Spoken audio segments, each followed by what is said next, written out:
പച്ചക്കറികൾ കഴിക്കാനേ ഇഷ്ടമില്ലാതിരുന്ന ഒരു കാലം ഉണ്ടായിരുന്നു. ഇപ്പം അത് മാറി നാട്ടിൽ നിന്നും വല്ലപ്പോഴും മാത്രം തന്നുവിടുന്ന പച്ചക്കറികൾക്ക് രുചി കൂടുതലായി തോന്നും. വ്യത്യസ്തമായ നല്ല രുചിയുള്ളൊരു അവിയലുണ്ടാക്കാം. ആദ്യം നല്ല പച്ച നേന്ത്രക്കായ തൊലിയോടുകൂടെ നീളത്തിൽ മുറിച്ച് ചേർക്കാം.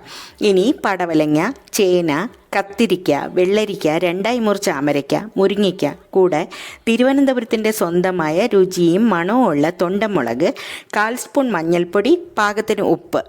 ഇനി അരപ്പിനായി തേങ്ങ, മുളക്, 1/4 സ്പൂൺ ജീരകം, 1/4 സ്പൂൺ മല്ലി ചേർക്കുന്നുണ്ട്.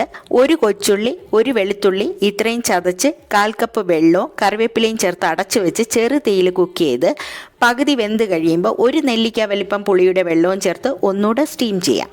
വെളിച്ചെണ്ണയിൽ കടുക്, മുളക്, കറിവേപ്പിലയും മൂപ്പിച്ച് ചേർത്താൽ സ്വാദിഷ്ടമായ ഹെൽത്തിയായ അവിയൽ റെഡിയായി.